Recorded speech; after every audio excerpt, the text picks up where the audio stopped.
You're now listening to the Sneaker Box. Oh shit alert, Louis clothes, call it when existence, Louboutins and Gucci shows. Well, I guess that goes my Louis shows, more oh shit.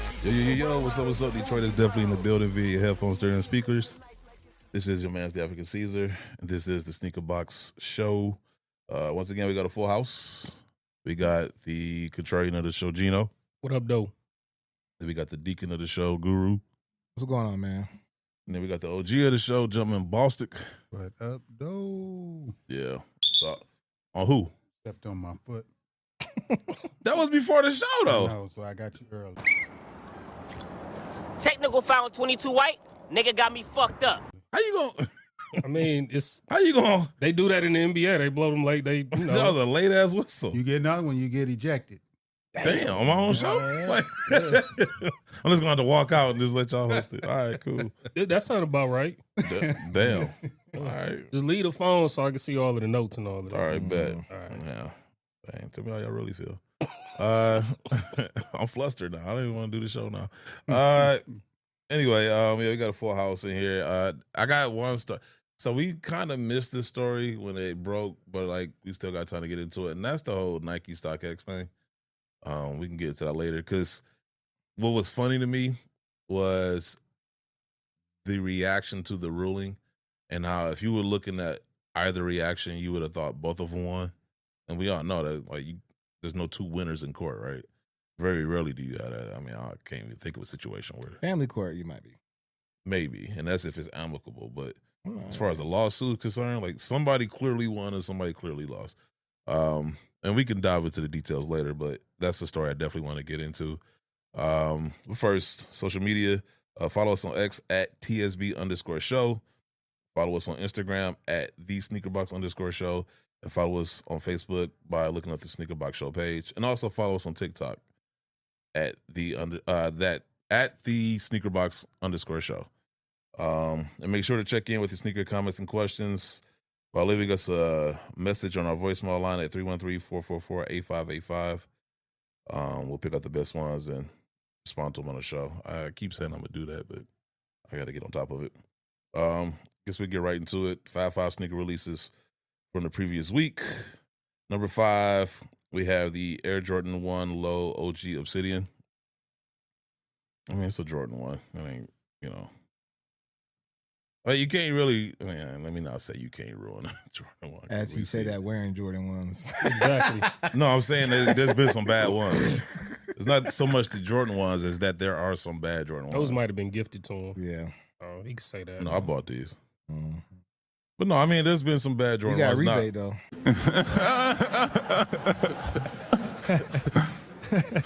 You can't. You get a rebate. Nike give you rebates, so I understand. The thing about the Jordan 1 is, I think my only complaint would be with the Jordan 1 is that, like, okay, like, there's only so many colorways of the same shoe before it's just like, all right, enough. Like, they talking about putting the dunk in the vault. Jordan 1s, I definitely think could be put back in the vault. And I my beef with the Jordan 1 too, and I can't remember who said this, but when they said it, it was like, yeah. And they said if the 85 cut is supposed to be the closest to the OG, right? And that's what everybody has been vying for, right? Everybody wants they want the closest version to the OG as possible, right? If that's the case, then why are y'all still giving us these OG highs? Message! Like, just make everything an 85 cut. And when they said it, I was like, yeah, like, why are they still, but yeah, you know. Jordan brand being Jordan brand. Mm-hmm. But also, too, if I give you 85 and I still been giving you what you've been buying for the last 20 years, I can get more money out of you. Also, too, I have more SKUs because I am a brand, so I have to sell as much product as I can. And it's not like they're good at creating brand new product. So that's one reason why they do that. But no, I mean, if would be like, okay, so my thing is, because as it stands right now, right, they said the 85 cut are only going to be OG colorways, right, and then the OG highs will be everything else. Like, are you really saving anything if you just transfer all those colorways to the 85 cut? Yes, because I say that because not everybody is a fan of that cut. Prime example, remember when people was used to buying the 2010s and later Jordan 11s, right? And then once it came back with the high cut and patent leather, people was like a little bit nagging. Oh my goodness, I want the regular ones. This don't look right. Stop whining. Your kids are soft. You lack discipline. People like, yo, that's how they were. So I think they learned from that, like, okay, to mitigate all that little banter, I'll To just make give everybody it happy. Oh, they a little actually, bit. this is be a case of them actually trying to make everybody happy. So I think that is the rare why. occasion. Stop Yeah. giving them credit. Yes. I don't want to. I just, But and also to that brand, they gotta keep as many SKUs open as possible because if I give all those colorways to this one silhouette, then I don't have as many SKUs to sell to Dick's, to Foot Lockers, or all that. but this isn't like, I don't want to say it. Like, okay, like if you want to make a black and red 3 and then make a black and red 4, those are two different shoes, right? And so how that looks on each shoe is different, right? Because one has elephant print, the other one doesn't, right? It's the same shoe, essentially. It's just a different shape, right? So it ain't like these are two distinct shoes, right? From a normal person's point of view. This ain't two distinct shoes to where a black and red version of the OG high is going to be a different, so much more different than the black and red version of a 85 cut. Like they're essentially the same shoe, just minus a few shape details, right? So it's like, so when you say SKUs, it's like, is it really different? You know what I'm saying? It's like, it's not. Yeah, but it might more or less just be keeping nostalgia. Like with the fact that if Nobody's destroyed nostalgia. Well, but if they're gonna leave that for OG colorways, then they're gonna keep those colorways nostalgic. If they provide the closest to the original cut as possible, and then everything else is just you just giving it away to the masses that they don't care.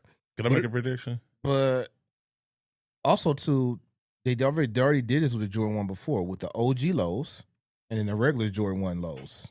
That's a little bit higher cut. Yes. They did it 'cause you keep two SKUs open. So yes, we favor those more, but the other ones with a little bit higher cut, those were selling off the shelf like crazy. So once again, it goes back to, yes, from a sneaker culture consumer point, as people in the culture, yes, we would prefer the OG styles. But as a business, as a brand, yes, they probably just keep them for SKUs purposes. Here's why I say that, all right? And there's precedent already, right? When they first started releasing the quote-unquote Jordan 1 OGs, what was that, 2012? I think that was 2011, 2012, right? 2015 was, I felt like, 2013, 2015, because I think the first OG high for real was that Mellow one. That was like 2012, 2013. Yeah, then came after that was Chicago, and then so the Breads in 2015, 16. It's funny that you mentioned the Chicago, because if you go back in time, right, when they first started releasing it, they dropped a black toe. They dropped a black and red, or bread. I don't want to say band. Bread. Yeah, Bread. I don't want to. I knew it was coming. That's what she said. That don't I don't get a want to whistle. say. I'm not even gonna waste my time with that. I don't- my whistle. I just wanted to see if Guru was. It's gonna literally get a one. four-letter You word. knew to he was him. gonna fall in line. No, but I was going to see.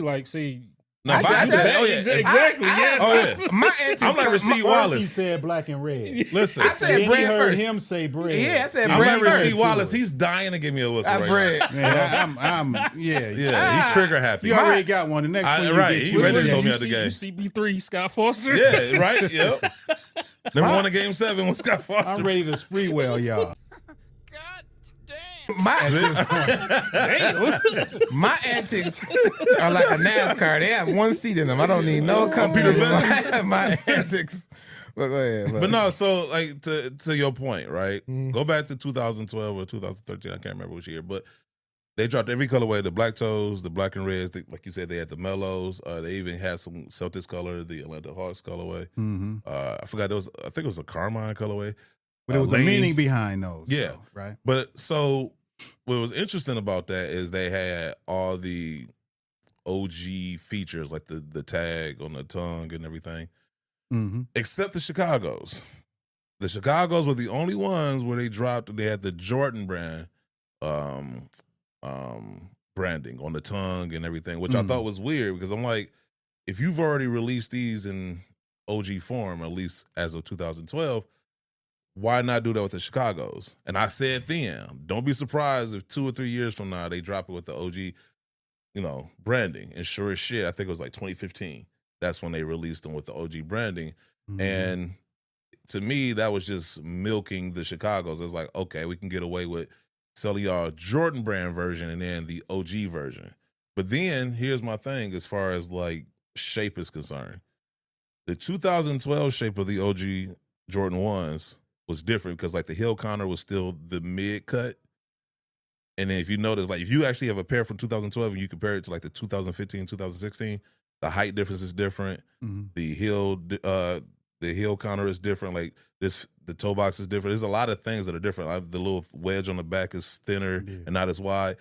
And so when they switched over from the 2012 to the 2016s, the 2016s then became the standard going forward.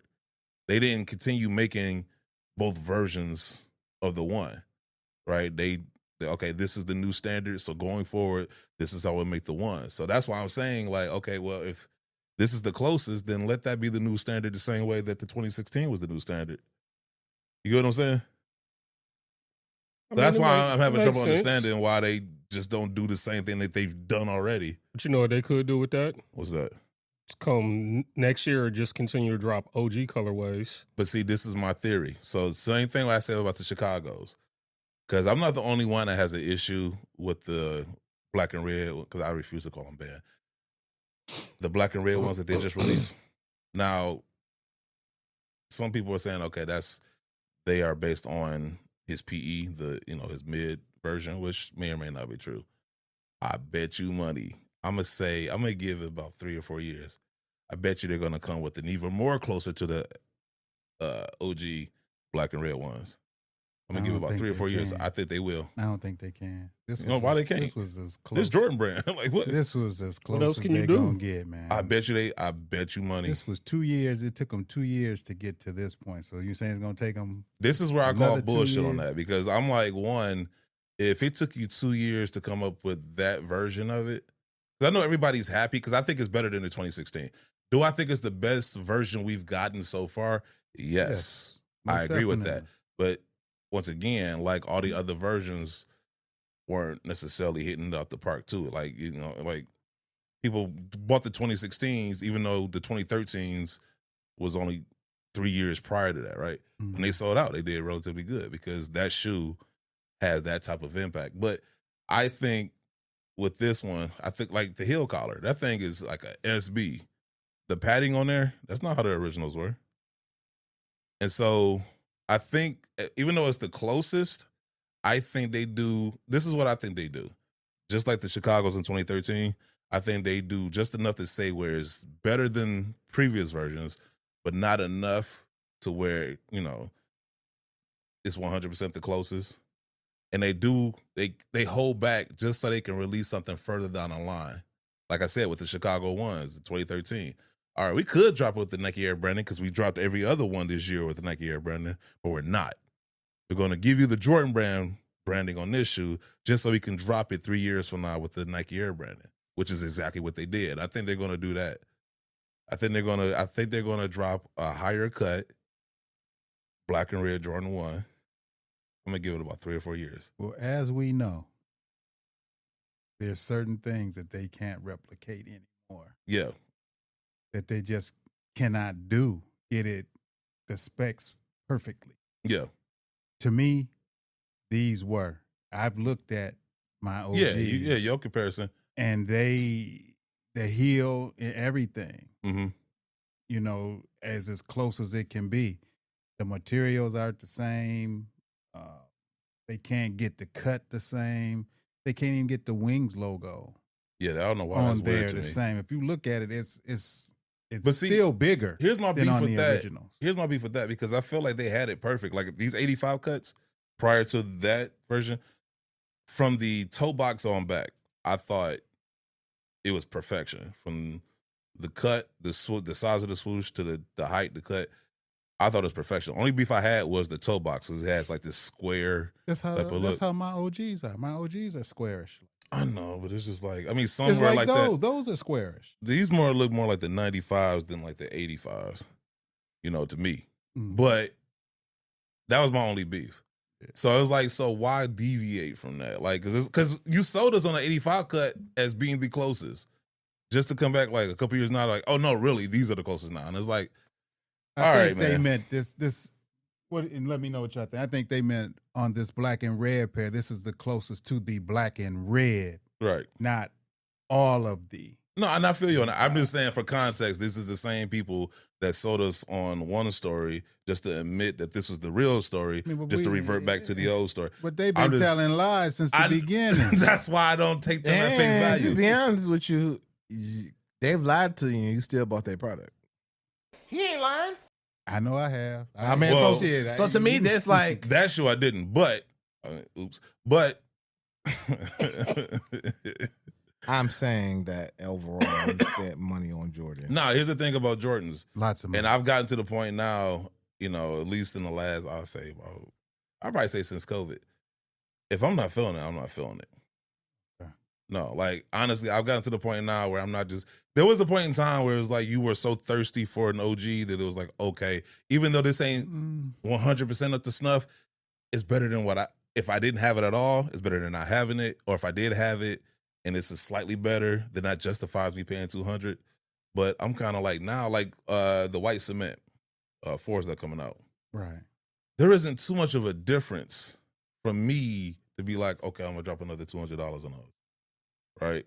Having seen them in hand and versus the pair I got, I'm like, are there small differences? Yeah.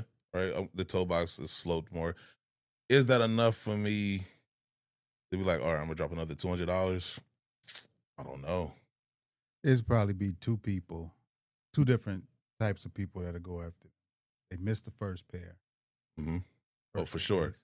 Or they're resellers hungry for that lower cut. Yeah. That aerodynamic look that we all look for from if you were around in those days and you understand it. A lot of these younger people don't understand the cut, the look, style of the shoes from back in the original day. Yeah. So those would be two types of people, in my opinion, looking for those. Well, other than the resellers. Oh, they going for any. Well, because you're the one that said it. So I think to be honest with you, I think they what's kind your point, JB? Yeah, they kind of slimmed down a little he's bit. He's a reseller of his fusions. Yeah, but I think the reselling kind of toned down the more than what they used to in the last. But hold not on. by choice though. Hold on now. They kick back up in 2025. You got to say that because everything so far has been limited, Guru. Yeah, that's true. Everything. They come out the gate like these are worth $1,000 now. And I'm like, bro, it's limited, but what I give them credit for, they keep doing these re-release shock drops, kind of. So if they quit robbing these trains. Are they actually shock drops now? Because I will say it does feel like they're more like shock drops. Because it's like, it's not a shock drop if everybody knows exactly when you're going to drop it. That's not a... Well, that's what I said. Like that's the antithesis of shock. Them flu games coming out, was that Saturday? Yes, Saturday or Friday or Saturday. Like that was a shot. That was out of nowhere. Them getting restocked on the app. That's how they should do it. They should drop. They should drop. That's how they did it back in the day. You just look up and they were in the store. Yeah, I'm gonna say, I'm gonna save it for after the show because I don't want to give it away. But I have come to find out there's the Nike release and then there's a release somewhere else that everybody. It's like obvious as fuck too. That's the crazy part, but everybody seems to have forgotten that they exist, and I'm unhappy with that being that way. So I'll tell y'all after the show. But no, I was gonna say, man, I'm gonna get a pair because I worked in the store with the 2012 release and having what shoe you talking about? The cement 4s. Oh yeah, and those 2012 4s, I love them, but the 4 crease can be nasty. You know what I'm saying? After a while. But the 2012 didn't have the Nike Air on the back, did it? No, the 2016s did. Yeah. But it's just to the point where it's just like, okay, I need another pair because of this crease. So I think there's various reasons why people, and that's a shoe just like the cement 3s, white cement 3s, black cement 3s that people will just buy over because even if my current pair is still good, I can still restock. I can grab another pair, so when these are beat, I can just pull from my collection and I don't have to wait. So, and to your point, I do, and I agree with you. I think it does depend on the shoe. Like the black cement 3s, I had the 2018s. And so like the lower elephant print and, you know, the shape was enough for me personally to be like, okay, because the 3s are like probably if one of you my got top lucky 5. enough to get a correct pair. Yeah, right. And so the Black Cement 3s are probably top 5 Jordans for me. And so it was like, okay, like, yeah, this shoe. I passed on the black, what was it, the black metallic 5s, the 3M. Why? Just because the 3M wasn't enough to sell me on that shoe. Like, you know what I'm saying? Like, if I still have my, what was it, 2018 when they dropped? 2016 was the last time you got metallics. Yeah, metallic. And I'm looking at my shoes and like, they look, I mean, pretty crispy, you know? And I'm just kind of like, is it worth $200 getting these? Like, they're essentially the same shoe minus a few bits more extra 3M. Like, it just, it wasn't enough for me. Like, you know what I'm saying? And it's like, at first I was going to get them, but as it got closer to release date, I'm just like. Now, that was a must for me. Yeah. And I had to go back and get them. And I actually got them gifted to me. Yeah. Ooh. So that was super love. Sneaker, that bet. Yeah. Really cool dude I deal with because, you know, in our size, oh man, it's hard to get in 2025. Yeah. So I reserved a pair with him and got a connection with him, but I had to have them metallics. But I was on my way to Orlando.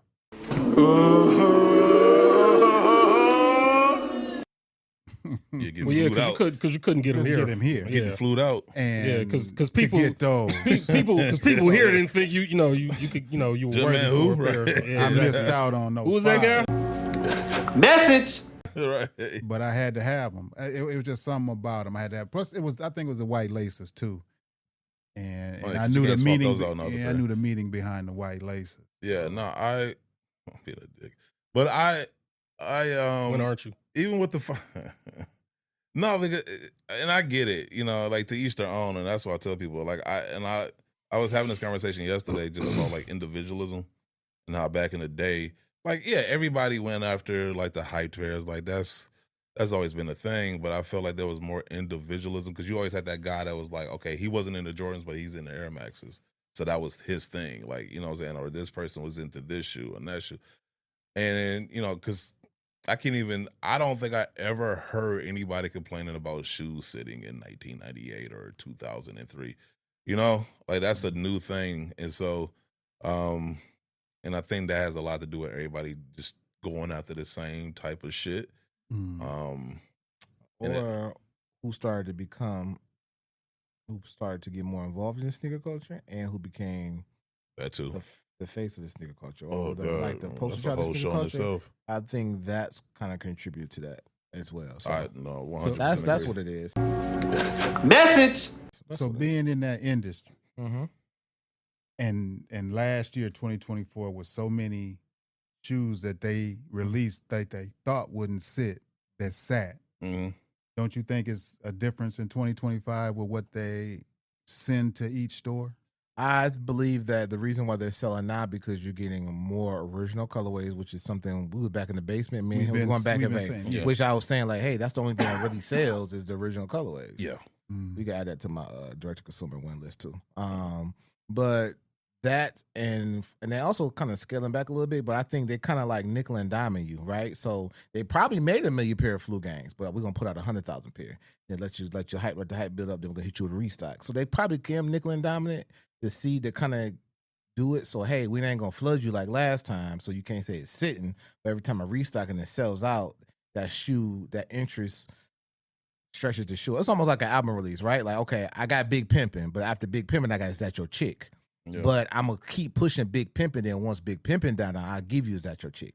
But if I give you both at the same time, they're gonna both die down, and the album gonna affect. So I think that's what they kind of just nickel and dominant to that. No, I legit. Oh, go ahead. One last thing. The black toes. What's your thought on why they sat? Is it people don't know what Air Jordan was on the side? I believe that they used to. Well, this is what happens when you have so much. It reminds me of Method Man when he went to Summer Jam and he performed all those classic records and everybody just stood there. because they wasn't around to see the impact, or they'll know the song. So when they present it to you now, you don't. So going back to that shoe, yes, we may know what it is, but when they get it, it's like, wow, for the last 10 years I've been in the sneaker culture, all my Jordan ones that had a logo wing on the side. So it's like, if that ain't what it is, cool, he got it on his shirt, but if I go to YouTube or I look up a picture on Google Images, he don't got that wing logo on the one he got on the court, I'm good on it. Or my favorite celebrity or whoever else ain't wearing it. So that is why those sat too.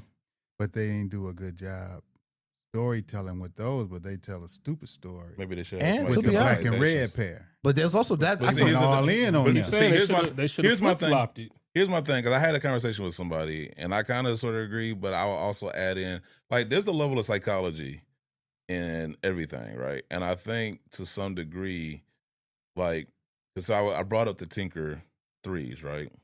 And people are like, well, those did good. Why didn't the Black Toes? And I'm like, because the Tinker 3s, they didn't take anything away. They didn't remove the Jumpman logo. They added a swoosh, and, that had a story just like those Black Toes did. But when you take something away that people are familiar with and you replace it with something that is perceived to be less than, because it just says Air Jordan on there, so it's like, okay, yeah, he did some promo pictures. That appeals to such a niche group of people, and I felt like, we talked about it before, where I felt like the product run should have been swapped. They should have made the number of Black Toes that they made should have been for the black and reds. Of course. And then the number of black and reds should have been for the number for the Black Toes. Because like I said, that was such a niche shoe that I didn't think it was going to have that mass appeal anyway. I think they were banking on the fact that it had the black tongue. It had that story to it. And I just felt like a lot of people just kind of felt like, yeah, it's a Jordan 1, but it's that Wings logo. Think about it. Like, the reason why, like, the OG 3s, when you see that Nike Air on the back, it hit different than that Jumpman logo. You know what I'm saying? But had they told the story right, this is what was pitched to MJ. They told the story. It's just people don't care. Hey, nobody cares. Nobody cares. No, they didn't pitch it like they pitched With the black and reds. reds, where they had that damn violation and all that bull. They could have pitched the Black Toes a lot different, and the outcome would have been better. Also, I think people fail to realize too is that back in 2015, 2016, they sold Jordan 1s, and I know firsthand when I was, like, as a manager selling those shoes, they had a gray pair with the black swoosh with the white bottom, was 2 other Jordan 1s that just said Air Jordan on the side, and nobody would touch them. So going back now, if you got that data from 2015, 16, I remember those. You know what I'm saying? And nobody touched them, why would you do it now? Because they did it with the wrong colors. But this even was with the right color, this would be the right color to This do was it. the right color, right? Because he actually wore the shoe. But I'm saying, like I'm saying, I think there's a level of, I think people, the masses, right? And I talk about the people in this room. I think the masses, when you take that Wings logo off, it hit different. Like I said, like when you see Nike Air on the back of a 4 or a 3 or a 6 or a 5, like, it hits different than that Jumpman logo. Same shoe. Most definitely. But it just hit different. I think that Wings logo not being there was the equivalent of seeing the Jumpman logo in place of the Nike Air. But to me, you seeing PE is just like seeing Nike Air. I don't think that's how enough. I look. But I don't think that was enough to sway people. Because they didn't promote it right. Well, but I think the other thing would be, didn't the black and reds come out the week prior?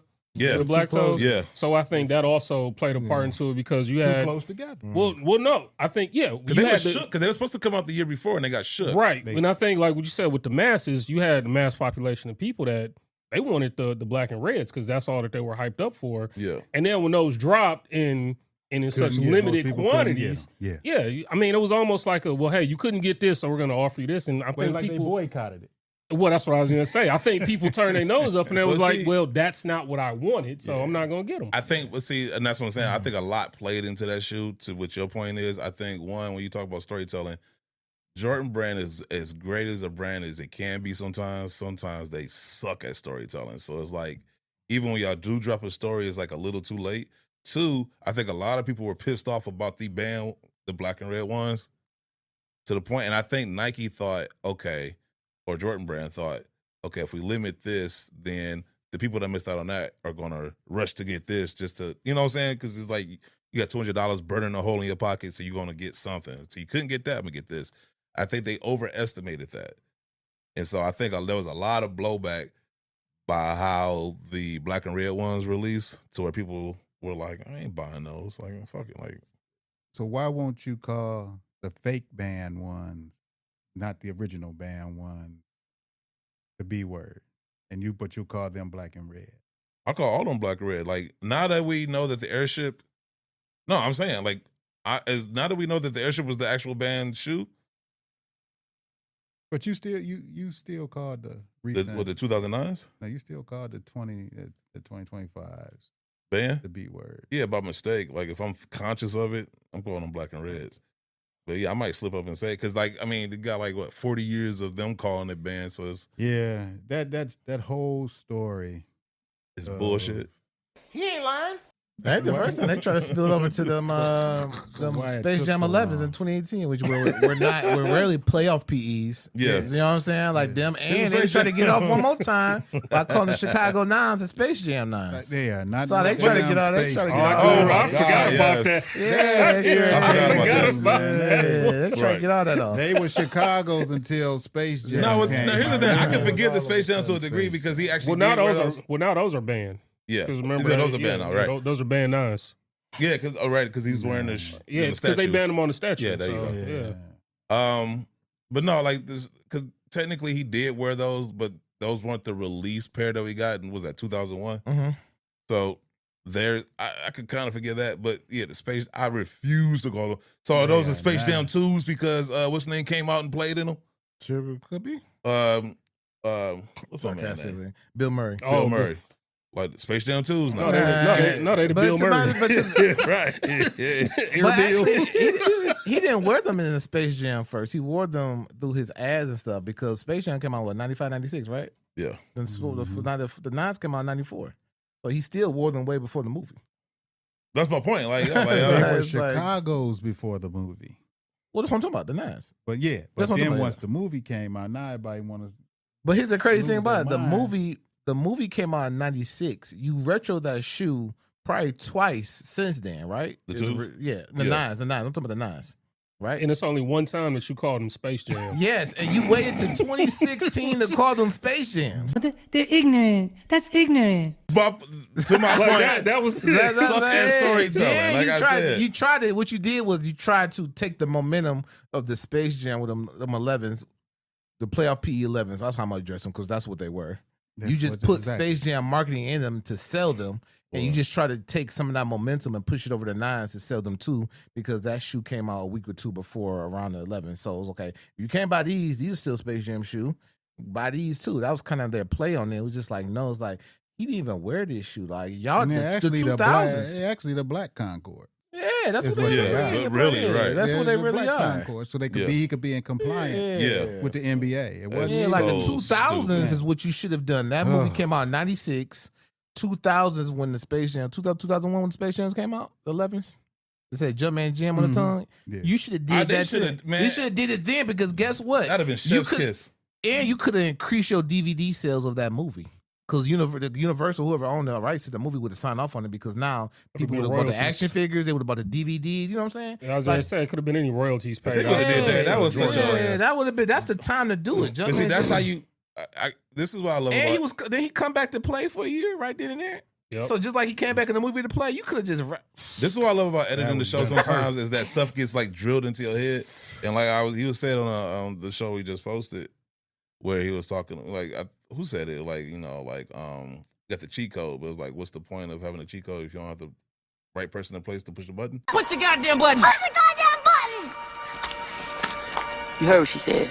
Oh yeah, that was me. That's a perfect example. Like, you gonna make all this hoopla about the Space Jams and something as simple. If you would have did that, if you would have said Jumpman Jam, I could have forgave everything else and whatever, right? That right there would have been enough. Right, like, yo, I'm good. Yeah. And you just dropped the ball on that shit. But and I know it sounds like nitpicking, but these are the things that matter sometimes. I mean, but like you said, that's the stuff that matters if you got the right people in house that actually know. They got people that wasn't even born then. Well, that's what or care. Yeah. Or care because they can know it. Just Google is free. Because you can find out anything you want to find. You know what I wish? I wish I had seen this video. We're gonna get to the rest of the 5-5, I promise. I wish I had seen this video in real time when we were talking about the black and red ones. It was an interview Jock Slade did with somebody from Jordan Brand. Do you know why they had come up with the price of $250? For what? Just cause. $250 for what? For the black and red the ones. recent. The one that just came out? Yeah. What was the reasoning? Just because? That was his like. It was like, well, everybody else is charging $250, so basically that was his attitude. Like, I mean, who was this person that did the interview with him? I gotta go back Because I can't remember off the top of my head. It was a black dude. For a Jordan 1, this is a considerable price jump. What from the brand side justifies that big of a price bump for this shoe in particular?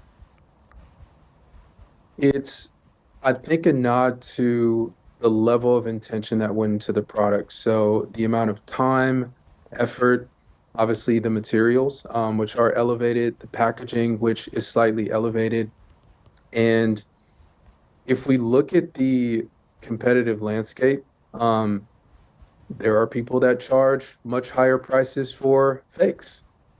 If we look at high fashion brands, there are numbers of, fashion brands that have referenced this style that still charge 3 times that price. And then if we look at the original, you've got 85 selling for 4, 5, and even 6 figures. So I think relative to the landscape of the model, this seems like a reasonable price, considering the fact that you will be able to wear it for a long time. It is an investment piece. And like I said, it just has that sort of cultural and historical legacy that I think sets it apart from other shoes. We're looking at this kind of like art rather than simply a shoe. And I was like, I remember seeing that, and I was just like, yo, like, I just that was wondered, the most. I'm asking because I'm like, is he qualified to have that? He was signed off to go to that. Nike not just sending anybody to talk to Jock Slade because he reached out to. Thank you. But to be able to provide that answer of that answer, like you had to be tone deaf as fuck. But that's what I'm saying. It's like either you really, like, we knew you thought that, but to say it out loud is like, bro. But to be shocked. But sometimes the mouth is an extension of the mind, right? So you send him out there. You sent him out there to say that, but it's like, why would he say that? But that's how the whole brand thinks. They tone deaf with Black History Month collection, how that was executed. They tone deaf on who to promote and how they do release their women's line. Even do it no so more. like they just like those are the things you tone deaf by letting one dude who sold a lot of your shoes, the most worn shoe in the NBA, for a dude for the Devin Bookers who nobody really kind of picks up on now. So it's just like they have their tone deaf moments, which is why they provide probably 35% of the content we talk about on here. So I mean, those are the things, and we only say that not out of to be spiteful and be condescending because we really care. We grew up on the brand, and it's part of Black culture, and it's like I shouldn't have to plead with you to tell your story better than you. You know what I'm saying? That's why we don't sit up here and talk about Under Armour for 20 minutes because none of us give a fuck. God damn. But and they sent you some cams. Oh, they did, right? But that was like 8 years ago. Huh? Did you send them back? We was off of Woodward when they did that. But no, here's my thing is, we always quote like movies that like Guru always quote and bang, like, victory has defeated you. Peace has cost you your strength. Victory has defeated you. It makes me think of another Batman quote, ironically the same movie, but it was like, when Catwoman was on the roof and she was like, I'll shoot him. And he's like, they hear you, they just don't care. Stay back. I'm not bluffing. They know. They just don't care. And it was like, that's how I be feeling on Jordan Brand sometimes. Like, yo, they hear you, they just don't care. Like, you know what I'm saying? So I just, anyway, man, number 4, bro, like this shit, I can go on this all day. Number 4, I got the Almama Year Nike Air Force One Low hand wash code. Slow week. Let me see what it look like. Slow week. Yeah. That other one's, that's probably the least attractive out the ones they've done, but they hand wash cold shoes usually are pretty dope. Yeah. I like these slightly better. Number 3, we have the Alma Year Nike Air Max 95 hand wash code. That's the burgundy ones? Yeah. Okay, yeah, I like that. Them straight. Them straight. That little 10 shoe collection I like, from the Converses to the Jordans to the Air Maxes. I liked all of those shoes they did. Number 2, it was funny because before the show, this could have went either way. Number 2, we have the Alma Year Air Jordan Retro 3 OG Diffused Blue. Just a clean looking shoe. Yeah, clean. Yeah, It's a clean looking shoe. I ain't mad at it. I don't know. Ain't really much to say. I will say this though. I am over the aged midsole thing. I can't wait for that trend to go away.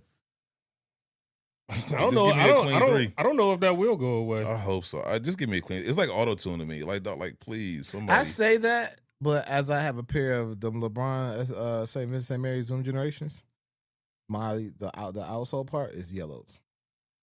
So it's just like. But it didn't come like that. No, but I'm just saying that shoe's not even what. That shoe's like 5-6 years old. Naturally. Yeah, thank you. That's let it yellow naturally. Because you know what? You know why I say that? Because I thought about the 3s that they dropped a few years ago, right? The aged midsole and shit. And then I was looking at my free throw line 3s. Like that clean white 3 just hit hard. Like it's just like because the elephant print just pops more when you got that. Just that white contrast as opposed to the but the problem is you said let it age naturally. Maybe the generation they don't want to wait. Mentally for me, if I would have bought my Zoom Generation and it would already aged, I have better acceptance than buying it, used to it for 3-4 years being white, and then now try to find somebody to re-whiten it and all that. To me, just from a mental standpoint, clean sneaker care. That's not good. I mean, they did different from it. I mean, I got penny fours like that. You plugging them? I mean, I just popped up. I got my penny fours. I got probably about 30 shoes in my front closet that has like either needs re-gluing or needs re-white. Oh, holla at me because I know my man's. He just my pennies. Which pennies? The half cents and my Pippin twos. Oh, okay. I got the pennies in the car. I'll show you after the show. Yeah, I got a pair. He took it all apart too. Like I mean, I got a pair of penny twos that need re-gluing. Yeah, I got 4 pair. I got 3. He did, man. Hell of a job. And how's his prices? Prices. Okay, that's the biggest thing because some people would charge you like $350. I'm gonna go buy a new shoe. I go sign Penny for $350. I go sign Penny for $350. I go fly to Orlando and shake his hand for $350 on Spirit. What the fuck? Like, dog. That's first class on Spirit. Like, that's why they do it. Because that be my legit attitude. I'm like, no, like I can just pay resale for a brand new pair, bro. Right, like, you do it. And with me, if you give me a decent price, I got so many shoes that I'm gonna just keep coming back from the long run. You're gonna make the money for me, but message. And then number 1, we got the Nike Air Max 1 low poly. Now they say Big Head Origins. That's only because they can't say Donkey Kong, but that's what it was based on. So Big Head Origins. It says Big Head Origins. They could have said Gorilla. They could have said who came up with the like?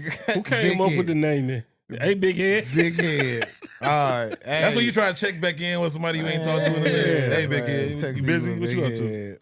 Send that text. But no, I actually like the shoe. I like the poly theme. You know, with the like, dot swoosh thing. I thought you were talking about like you like more than one girlfriend type thing. You need to leave. Thank you. Jack and Coke. Jack and Coke. Wait a minute. Where did Jack come from? I should just do like Shaq do moment, right? Like where did that come right, from? You know he got rotation. That's why. Shut the fuck. Shut. Did I say no? Oh shit. Say it again. Say something else. Oh, say something else. Say something else, nigga. That's payback from 3 years ago. Dog.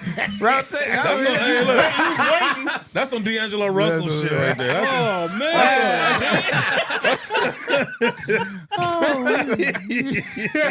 Yeah. Only difference is he ain't go, hey, say that one more again. Say that again. Oh, man. But no, it's fuck Guru. No, he gonna make sure don't nobody hear this no, episode. right. Everybody edited like a motherfucker. This 5 minute miss. Well, this won't be in this won't be Dog. What the fuck? He done lost his train of thought. Hell yeah. You done messed him up. Some merit to it. Right. No, you know, you think you walking amongst friends, next thing you know, you get sucker punched in the back of the neck. Please, I got kids, man. I got a motherfucking girlfriend. I got a wife on the side, man. Shut up! It's like, yo, what we doing? But going back to the shoe, Damn. you know, I do like the Be careful. I know, right? I'm trying to find my words because I'm like, this fucker over here. All right, no. Son of a bitch. He think about what he going to say later. Exactly, yeah. Shit. Think about how much editing he bought. Hell yeah, he just caused me a whole hour's worth of work. The episode not even gonna come out now.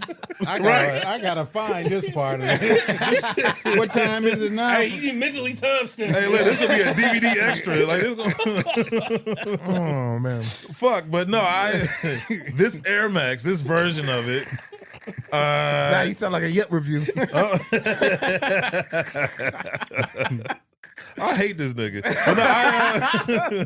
But no, this version of the Air Max, I thought was dope, especially when it's coming from. Well, this didn't come from Dot Swoosh, but the white and red version did, and I liked that concept, and I thought it was clever, simple but clever, right?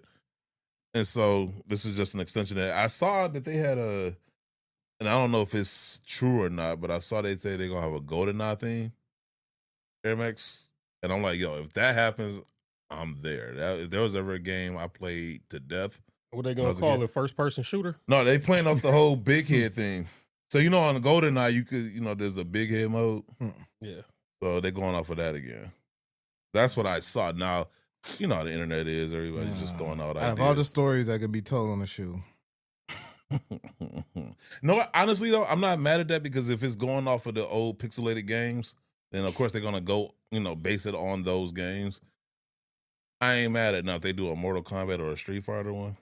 I don't know how they would do that. The Street Fighter Final Parts are cold. I agree. That presentation, everything like that was done right. Yeah. When I got the Tekken one too, so yeah. So Taken. That's what I mean. I'm sorry, Taken. Oh, yeah. I mean, we know the what you're talking boxes, about. yeah. Presentation was cold. Yeah. So that's what I'm saying. You can tell the difference when they care and when they don't. But Still ugliest shoe. I know. Ugliest shoe. And this I was gonna bring it up last show because it seems to be this new trend now of loafer sneakers. Because I know New Balance has some loafer sneakers. They look like penny loafers, but they're like New Balance. And they're ugly as fuck. Yeah, they are. Yeah. And this is supposed to be a golf shoe. And I get what they were going for, but it's just, I don't know if I'm just like done. Like, that's another shoe, the Questions, where I just feel like Reebok has done it no favors. And they just beat that thing to the ground because it's like the only thing they can get to sell. They got a Reebok Question golf shoe. Congratulations! Oh my God. And it's just, it look horrible. It's just, I don't know, man. Like it should be a win. Like I want to like it. No, that look like bowling shoes though. Yeah, exactly. Yeah, I want to like it. The way they executed it was just horrible. Yeah, it's just look like a tap dancing. Yeah, it does. It look like you're gonna like swing dance. You're gonna be doing some tap dancing after this episode. All right, let me get my Reebok Questions. Yeah, I don't. We talk. At least I said something about Reebok. I don't know if it's last show or the show before that, but it's just like it was last show. We talked about the Reebok. crazy thing is doing golf shoes. I feel like Nike don't even try. They really literally don't. just it don't look like they switch up the silhouette at all. Tiger go, it's done. All they do is Jordan golf. I'm trying to figure out and that's a good premise. Like that's the crazy part. It's a good premise. This is what I can't stand across the board. It don't matter what the brand is. They'll come up with a good premise. Don't fully invest in it, but then use the fact that it wasn't successful because they didn't fully invest in it as a reason to discontinue it. And it drives me fucking nuts. It's like, dude, if you had just continued. Like, I was just having a conversation with somebody the other day, and I'm like, look at television, right?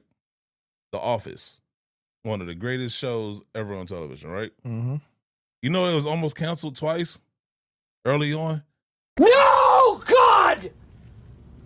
No, God, please, no! No! No! No! But they continue with it, right? Because somebody had the gut instinct that this is going to just give it more time, right? Same thing with Breaking Bad. It was almost canceled. Netflix actually saved that show because when it got on Netflix, everybody flocked to it. So that by the time, I don't know if it's season 4 or 5, you know, it became this big thing. You're goddamn right. And it just goes to show that sometimes things don't just become successes off the gate. Some things take time to develop and mature, and for the fans or the masses to react to it. And because we are such microwave generation where it has to sell out that day. You know what I'm saying? If it doesn't sell out that day, it's ducks and all this other bullshit terminology we can throw at it. And, you know, I think about the adapts. Like, I think that would have been, like, that was such an interesting shoe. I think the price point obviously deterred a lot of people because nobody's going to drop $800 on one shoe. Hide the money, y'all. There's poor people around. With your broke ass. That's at retail. That's not even a resale shoe, right? But the price was coming up because like the first iterations were like $700-800, and then by the time you get to the bought that at retail? Hell no, I ain't get those. The ones I got were the Adapt, the BBs, the basketball shoes. Ah, okay. And at that point, it was like $400. Yeah. You know what I'm saying? And then I think at that point they had the app because even with the first iterations, there was no app. You know, so then when they came with the Adapt BBs, that's when they had the app and everything. So I felt like if they had continued to invest in it, then they would have streamlined it more to where it would have been more affordable, right? So maybe they could have got it down to maybe $250 or $300. You know, I don't know. But when you just stop investing in stuff because you didn't fully invest in the first place, and then use that as a reason to not, it's like I hate that shit. And so, like, you know, when I look at like, to your point, like the golf thing, I thought that was a good premise. Only because there's a lot of people that are into golf, and you know, now that sneakers become a thing, to be able to wear like an Air Max golf shoe, win-win, right? You know, you look fly and you feel fly. You know what I'm saying? And it's like, but it's like they kind of 1 foot in, 1 foot out type thing, and because it didn't blow up in one day or 1 year, I don't know. It just feels like they kind of scale back on it. And then Reebok, I don't know what the fuck they were trying to do with these. I mean, well, they scaled back a little bit on it, but I feel like they take a couple of risks because they did the Does Adidas even do a golf shoe? Well, they do. They do. No, it's strictly performance golf shoe. They don't do no. They don't try to do. They got a Stan Smith golf shoe. That's the closest to like a lifestyle. Yeah, that's the closest. They haven't. There's no Adidas Superstar. Like, yeah, we stick to what we good at. Yeah, I mean Jordan. They just did the what's that? Oxidized green 14 golf shoe, which I thought was a step outside. I mean, that was kind of like it was a step outside of, I guess, the norm because I wouldn't expect them to do a 14 as a golf shoe, but right, yeah, they typically stick to the lower numbers. Yeah, because I've seen like ones. Yeah, they did 12s though. They did 12s. Yeah. They did. They got 9s. One of the hot shoes. Yeah, I can see a 9 being a golf shoe. Yeah, they do that. 9. Yeah, 9s look good. I can see that. That lends itself. I don't think they're gonna do an 8. They hating. Hey.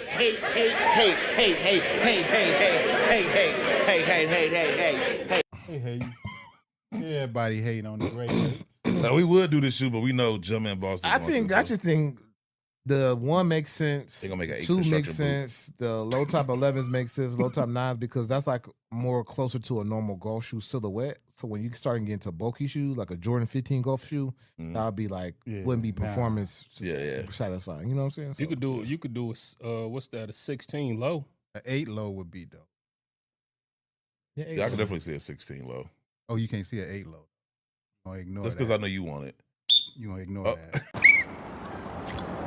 Technical foul 22 white. Nigga got me fucked up. Wait, that's it? Yeah. Damn. You're out of there. Go on. You're gone. Go on. Randy, come take my seat. He ain't gonna pass. He gonna pass to somebody else. He ain't gonna let one of us do it.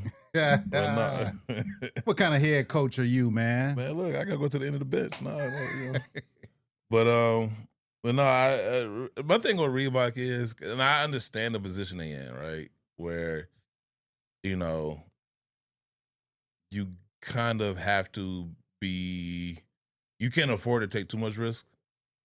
But at the same time, yeah, that's not a good argument, right? But I guess, exactly. In general, at least the conversations I've had with folks, you know, they can't take too much risk because of the position they're in. But at the same time, too, it's like even things that are like home runs to me, like, you know, the Reebok pumps didn't have the pump technology.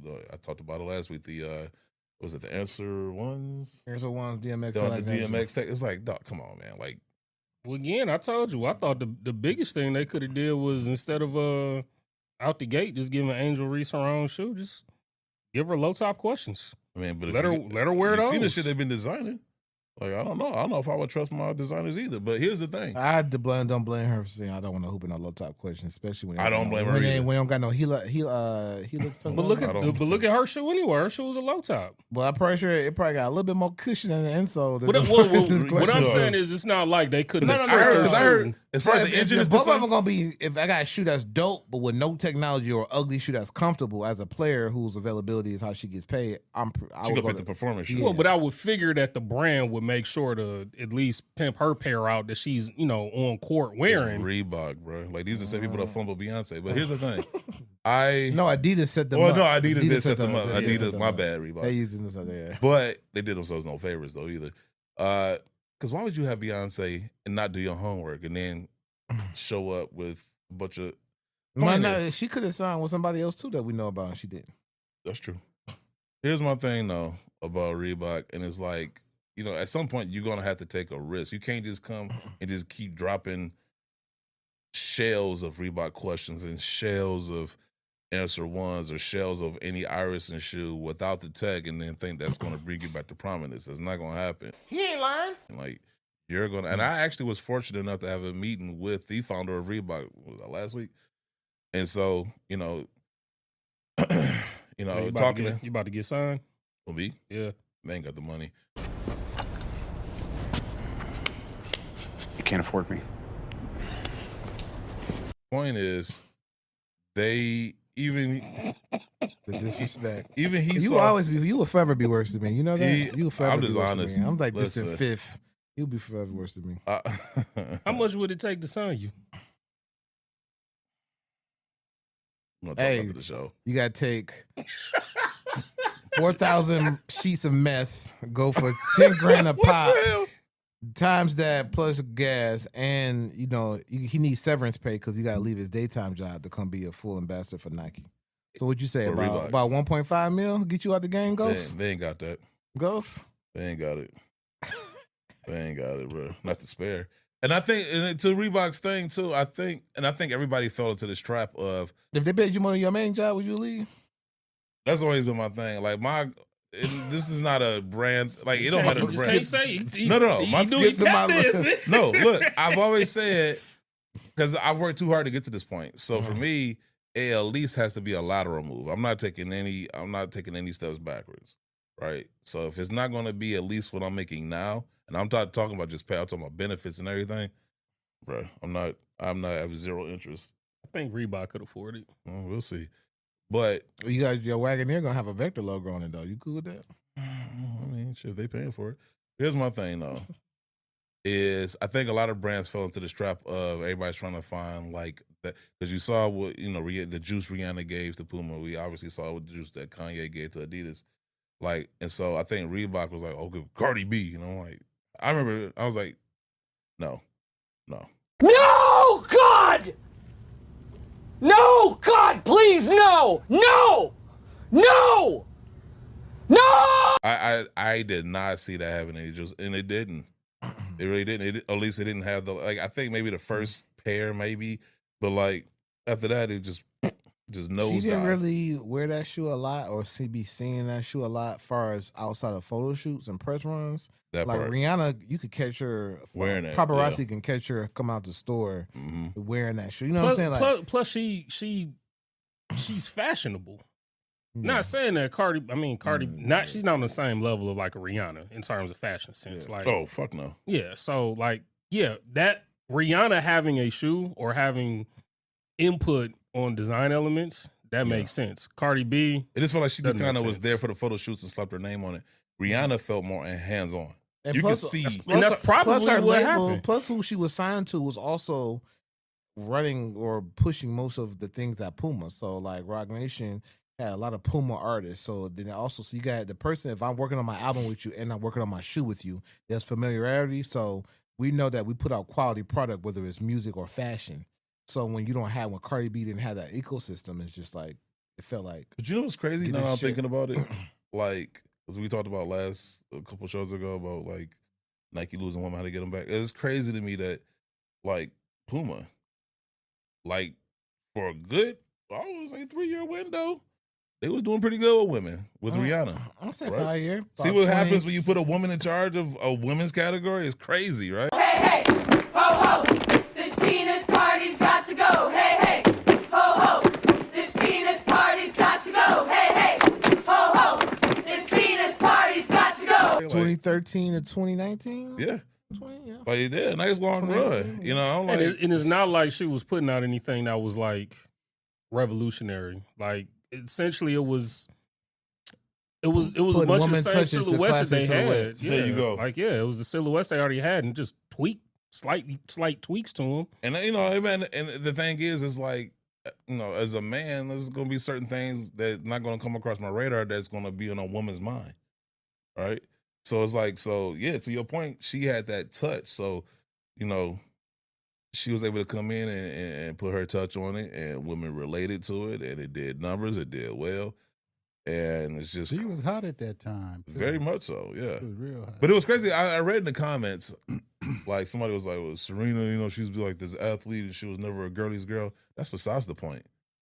First of all, there's I different disagree types of with women. that. There's hardworking women. There's like pretty women. Like, you can't just say she wasn't a girly girl. It's the only way you can define Exactly. a You woman. just don't peek on the shoe and think women we going to saw buy it. her work in her building. That's my point. That's what I was going to Just say like too, Sha'Carri, you mentioned Sha'Carri. They could promote her too. But my thing stuff is, that she Serena wears. has her own design team. So it wasn't just about getting Serena to pitch a shoe. It was about utilizing her design team, utilizing other female designers, Give her that other women in platform. marketing, other women in the brand to spearhead these campaigns, and then using your female athletes. Like Guru said, you had the internet had to bully you just to give Asia Wilson a shoe. And that shoe was dope as fuck. He ain't lying. Like, honestly, that's probably the dopest signature shoe I've seen from Nike in quite a while. The community fought for that. Thank you. And it was a long time coming. She should have had hers before Caitlin Clark. Yeah, there you go. But Sha'Carri, you said before. Sha'Carri has a sense of style, her own sense of style. Yes. Utilize that. You know what I'm saying? 100%. Like, saw her And the outfits. commercial could have been so cold. It could have been like Michael, who was that, Michael Johnson? Yep. He could have been running there and handed the baton as far as Nike. The baton could have had Nike on it, handed it to Sha'Carri, and she ran with it. Message. Yeah. You could have given her own Spirit Down, her own Mary Max 97, just... Man, because here's so the thing, like, because it ain't about being, like, to Gru's point, it ain't about being a girly girl, it's about having personality. Serena Williams has personality. But the thing is though, it's like, my argument wasn't necessarily, like I said, get Serena or whatever to pitch the shoe. My argument was, if you see them not utilizing the faces of the brand, you know how they're treating the women that have no name, you know, like, so it's like, and that's the part to me, because like one of the dopest females in footwear, right, that I could think of just in history, Tiffany Beers. Right? Now, some people might know her, some people don't, right? But to me, it does not matter. Like, who was Tinker Hatfield until he started making Jordans? Right? If the argument is this person needs to be X, Y, and Z in order for people to gravitate to the shoe, then that means the threes he wasn't even a footwear designer. He was an architect. Right? You know what I'm saying? But he designed some of the dopest things. It's about what you do, not who you are. Right? And my whole point was empower the females who have the ability to do, right? And then from there, utilize the people who are to bring attention to those things. So we're asking Peak Corporate America to empower women after My bad. saying what happened post January 20th. Get him out of here. Get him out. My bad. You know what I'm saying? So, and what the Kansas City football kicker said about women, where they should be in life. Like, you're right. I mean, and these are the same people, the same ilk who are making in these corporate settings saying, like, you're right. My thing is, it's security. If your women's line does better than your men's line, so what? At the end of the day, it still goes to your bottom line. He ain't lying. And it actually buys you more time to get your men's side together.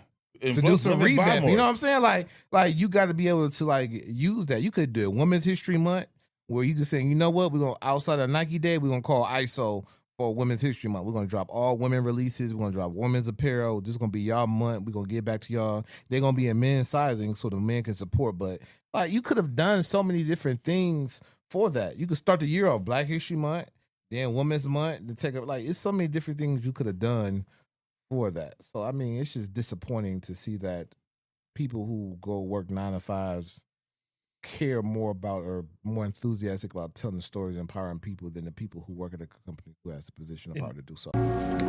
Message. And I don't, sorry, cut you off, but I didn't like the comment of Serena wasn't much of a girly girl. Yeah. That doesn't make too much sense because look at the apparel that she wore when she was on the tennis court. Like her wearing the cat suit when she wore the cat suit. That was the first time that had been done. Fashionable and trendsetting. That's something, I mean, essentially, what is that now? That's nothing more than a bodysuit. That's just something that women wear now, right? At the time, it's iconic, though, right? Right. So that's what I'm saying. Like, and then even the outfits that she would wear when she went to the Met Gala, like, just everything she wore, even outside of, you know, her profession of being an athlete.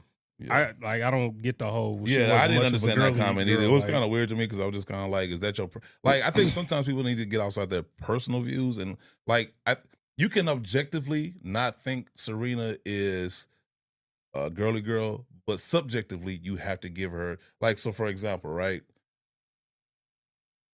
Subjectively, I don't listen to Madonna, but objectively, I have to acknowledge she's one of the greatest artists of all time. Right? Because she's done numbers, she's done tours, she has the longevity, she has all the things, she meets the criteria across the board to say that. Now, I don't have to personally listen to her to acknowledge her greatness, right? And so it's like, yo, like just because you don't like somebody don't mean you can't acknowledge their greatness. Acknowledge me. Like, you know what I'm saying? Like now I don't like critical thinking and nuance is just non-existent anymore, and I hate it.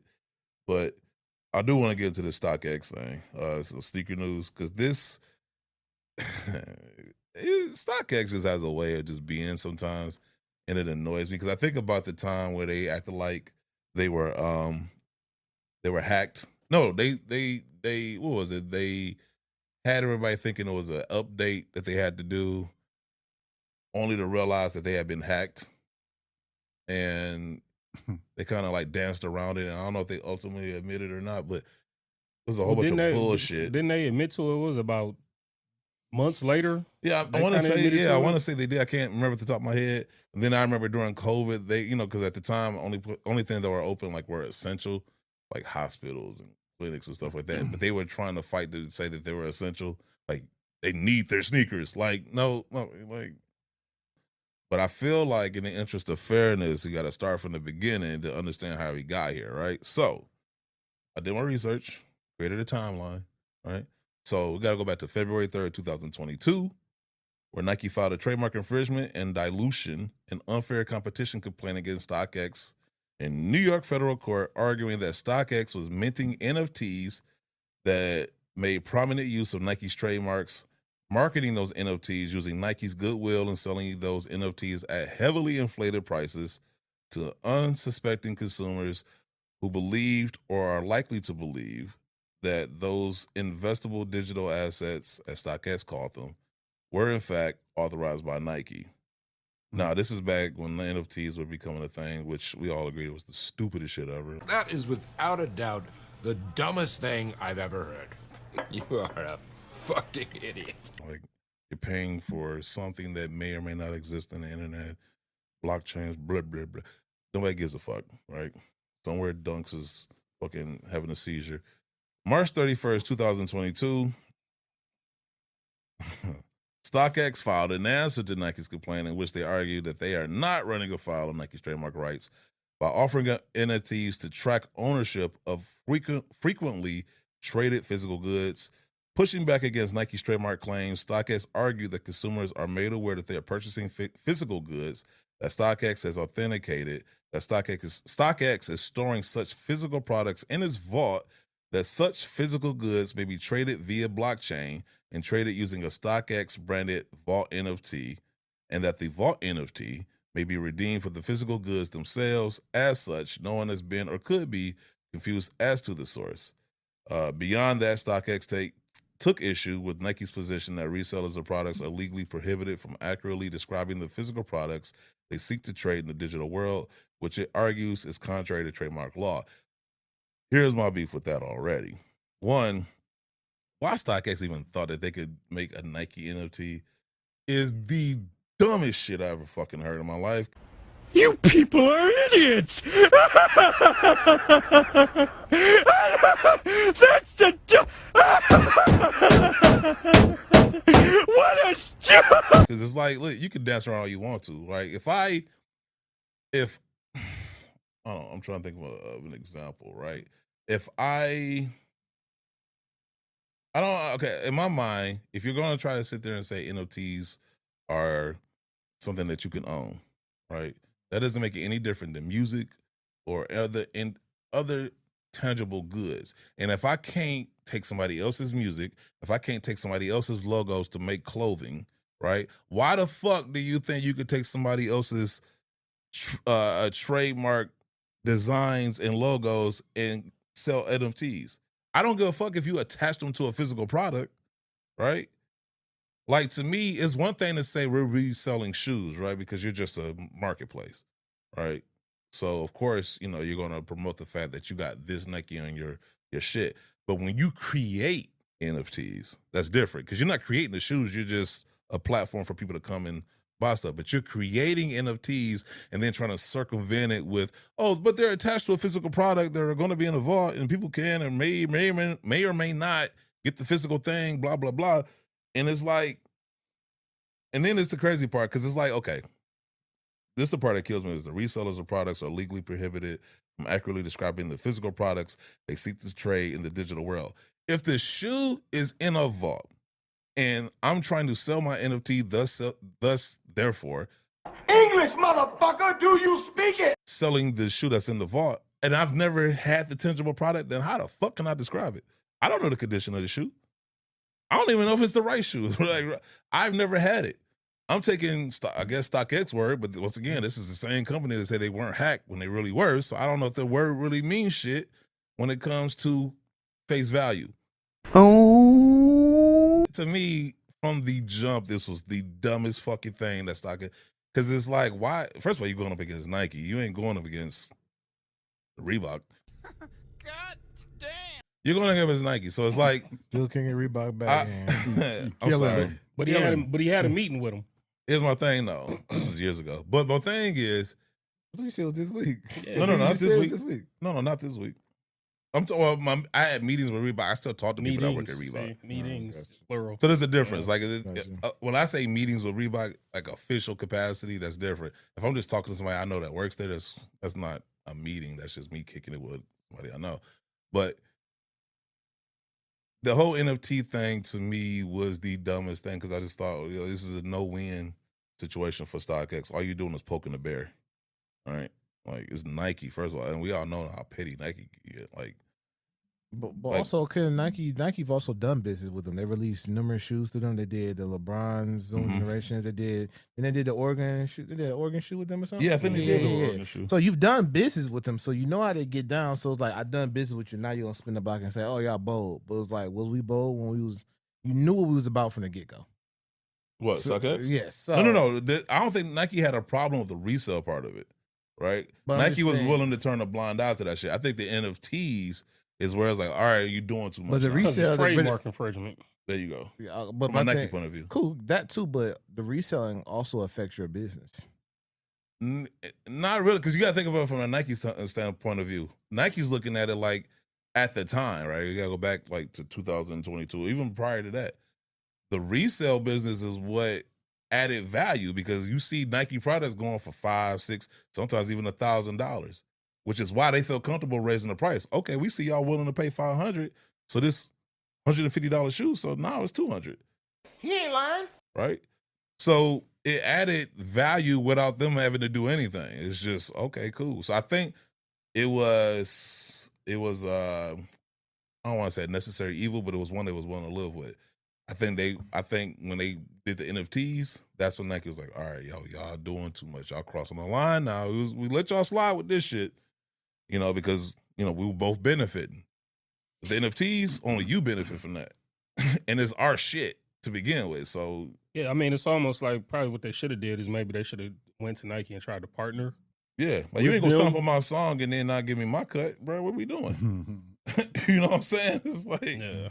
So, May 25th, 2022, Nike lodged an amended complaint. By way to the new complaint, Nike doubled down on the existing causes of action against StockX and added counterfeiting. See, this is where Nike got petty. Adding counterfeiting and false advertising to the mix. Additionally, Nike requested to the court swiftly and permanently stopping StockX from continuing to sell vault NFTs bearing Nike's famous marks, selling counterfeit Nike goods, and making false and or misleading claims regarding the purported authenticity of those goods. Now, this is where I think when Nike got petty and StockX fucked up, because I think at the time they were saying this shit was 100% authentic, and you never say 100%, because all it takes is one. That's all it takes. You know what I'm saying? Once you let one fake go through, and this is why Nike and them never wanted to get into the authentication process, because if it ever came out that Nike couldn't even authenticate they shit, it's a bad look, right? So that's why they was cool with leaving it to the StockX's and the GOATs, because let them deal with that shit. But we were also told too that Nike fed them information to help authentication. Yeah, they did. So my thing is, if we going by your guidelines, you saying we selling you fakes, then either the fakes got better or you don't know you kept up with their guidelines. Not their guidelines. There's a one thing to say, hey, like we can call you and say, hey, is this the type of glue I use, or if this, that, or whatever? Because some of the stuff is prepared. English, motherfucker, do you speak it? Proprietary information. Exactly, right? So, yeah, you can call me up and ask me a question. That doesn't mean I wrote the guidelines to how to authenticate. I'm just there for you in case you need to go the extra step to authenticate. But Nike didn't set up the guidelines. It was from what we told from the people there, the person who we were very close to, that they said, hey, here's the information to help authenticate your shoes. They gave them, it wasn't just like, hey, I'm using you as a lifeline. Hey, I'm not sure about this Nike Yeezy. Is this bag supposed to be like this, whatever? They were actually saying, hey, this is because the fakes is killing us. Because Nike go hard for fakes. What? Pause. So they were like, hey, here's some information to help you authenticate. So if this lining like this, if the Wings logo ain't 6 centimeters, then that's not us. They gave that from numerous people. I'll give you a perfect example, right? I'm an electrician. If you call me and say, hey, I need help doing this, I can be on the phone and walk you through it, but you still got to do it, right? So even though I'm giving you the information, that doesn't mean that you can execute, you know what I'm saying, that information, right? And so that becomes the thing. Now, if I'm the one doing it, then yeah, okay, you can come back with me. But if you ask me a question electrical and I give you the answer, okay, yeah, you might have did that one thing right, but then you might have did something else that I didn't know about, because you only asked me the question about this one thing. The fuck is he talking about? Yeah, but which goes back to, I guess, when it comes to court, okay, court gonna say, well, Nick, how do you know this shoe was fake? And if StockX says, because the toe box is 6 centimeters round, it should be 4. If Nike said, well, you told us on this date that it was supposed to be 6 centimeters, then they can have a leg to stand on. I'm not saying they're gonna win the case, but so that's what I'm saying when it comes to that. If StockX was authenticating shoes with bad heel tabs and Nike never gave you no information about that, then yes, you did that on your own. But if Nike were telling you, look out for this Wings logo and this, and they were doing what you were saying, and that would be different. That's what you're saying. So that we won't know that until they go to court. Once again, yeah. So we know some things already, and that's what makes this whole case interesting. But what kills me is the 100%. That's what I was gonna say. Is you can't you can't claim. Yeah, because most that products in small print, it'll say 99.99999, whatever. They never say 100% because they leave themselves room in case there's that one motherfucker out there who gets sick or is, whatever, right? That was once. I don't even know why you would do that, but anyway. Or at least have a consumer have to whenever purchasing, like there's a disclaimer or something on there prior to you purchasing, like just a simple box to check that nobody read anyway. Yeah. You could get away with it that way. Now, in the interest of fairness, StockX did, have a thing on there where it's like, if you did get a fake, you get a refund. Yeah, but the process was... But that undermines the whole 100%, though. Isn't that credit? It's not a refund, it's credit, isn't it? Yeah. So you don't even get your money back, it's just a credit. You get a I don't want to go back through you if I just got to... Well, like I said, too, like the process of it was you had to do so much legwork to prove that the product that they sold, that you bought through them... was fake and wasn't completely authentic. And all I do is get credit, so you keep the money, but I get a chance to buy. Yeah, but a lot of people on the same website that couldn't authenticate the first shoe. You get an NFT.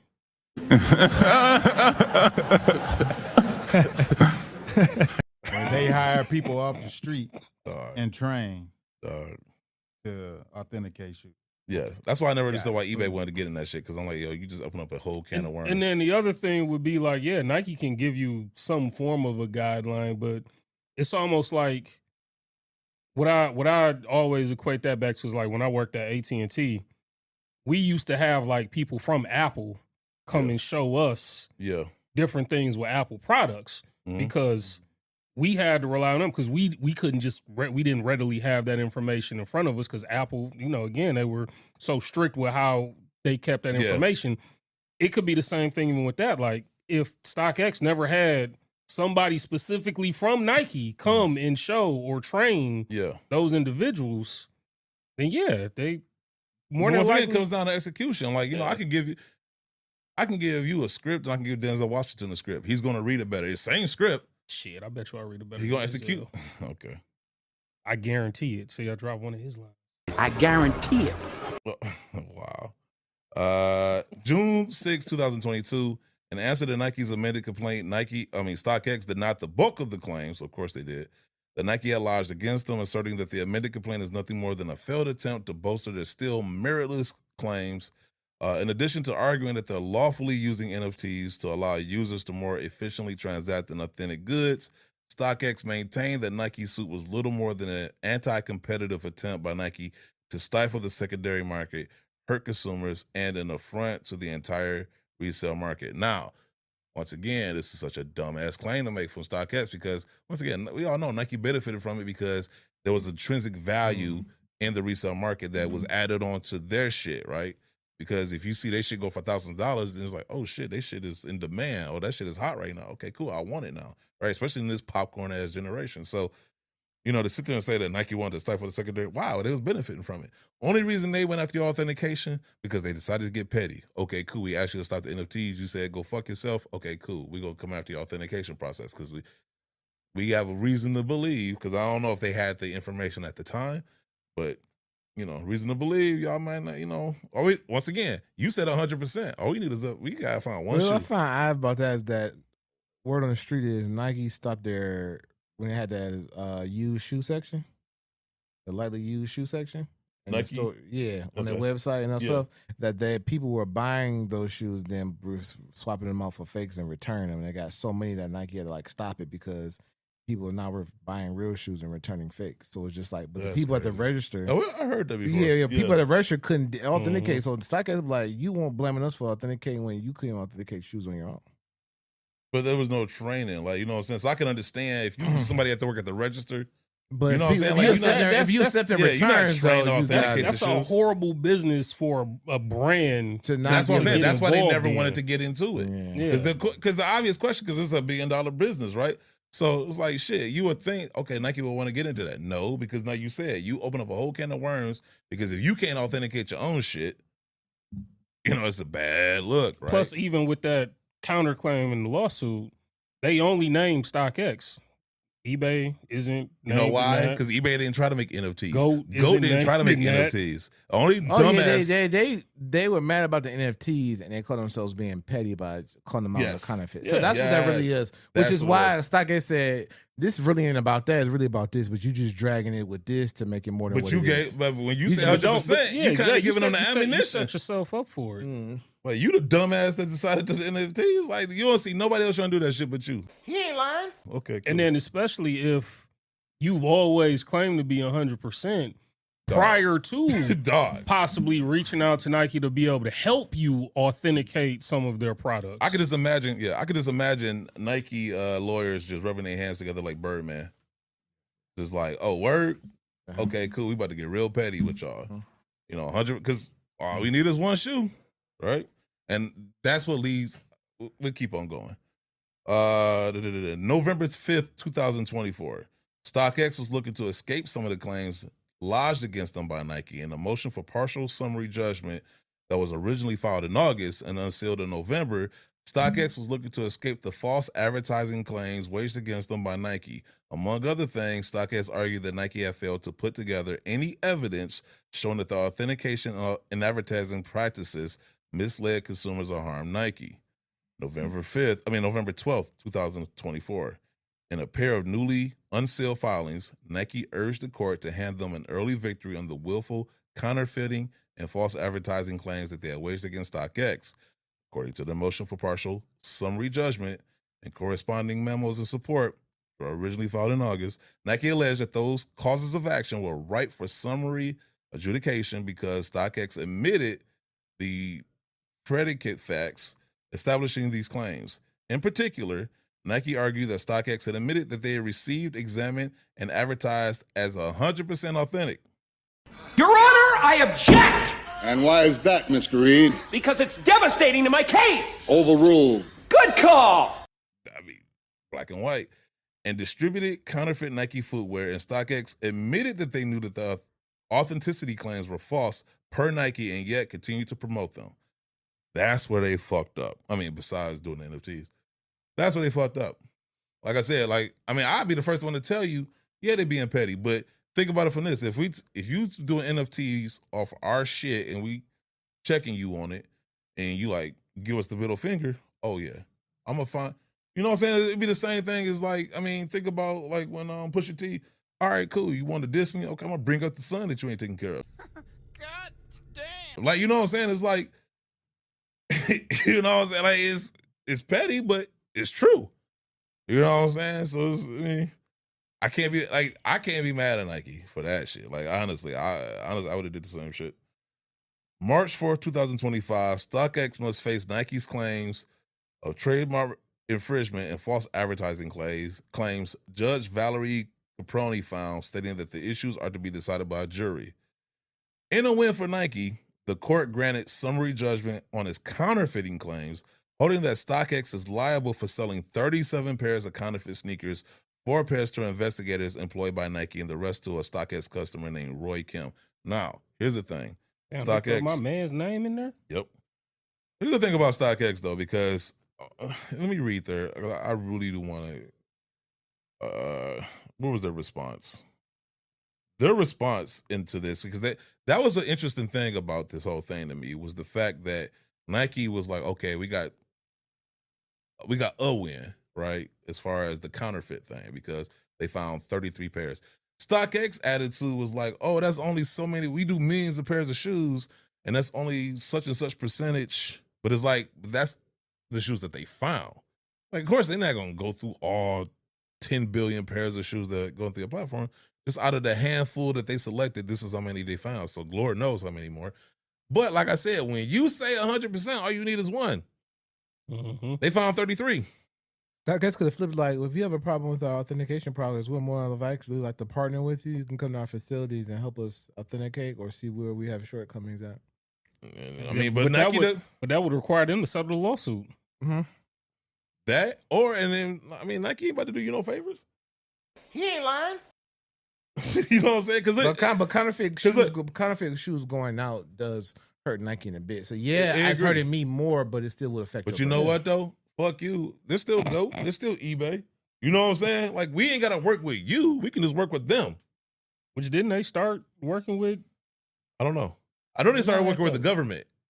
Like they get counterfeits. Yeah, the catch But counterfeits. if you mad about counterfeits and we the ones authenticating, letting them through to the store, I'm not saying what StockX doing right. I'm just speaking to them. Like, you need to. Yes, they did wrong, but you at some point you need to partner with them to, if you have such an issue like you say you do with counterfeits, because help us help you. Once again, like, you ain't the only resale shit out here. I can work with an eBay. I can work with a GOAT. Y'all can go out of business tomorrow and we don't give a fuck, nigga. We been here, we Candyland. We been here. This Candyland, nigga. You can't destroy Candyland. We been here. It's always gonna be in Candyland. You know what I'm saying? So you know, so they don't care about StockX. Like, StockX been cool, but StockX, Go, and eBay still been doing their thing, but that didn't stop them from going for the government saying, please help. I mean, the government contract is better than, you know, whatever money you get from StockX. But no, they would have to pay the government. They have to pay the government to try to catch more of those. No, they ain't paying the government. Government's paying them because remember they gave them technology in order to catch the shit at customs. Nike gave the government technology. They get them technology and they're getting paid. They got a government contract. So let me get this right. You telling StockX F off and authenticate shoes on your own, but were you willing to give customs authenticating technology to stop the shoes from getting over? Customs didn't drop an NFT. I think Nike. But forget the NFC side. We get that. We know they're wrong for the trademark. We just tumble, huh? That too. Yeah, government money like stretch longer than StockX. I'd take the government Hell contract. the fuck yeah, bro. Like, that's what I'm saying. StockX money, like. I mean, I'm just. Those government contracts is. Well, I'm saying, crazy. But I get what you because saying, guess what? Those shoes on StockX don't get sold unless they come into the country. Right. So, like, yes, you need, if they somehow get by customs. And my thing is, if looking at it, if a fake shoe come from overseas and come through customs and get here and it gets to somebody in New York and they sell it to somebody in California and StockX found out they authenticating it's fake, then yes, StockX is liable, but then it come through customs too, the same technology you gave them. Yeah.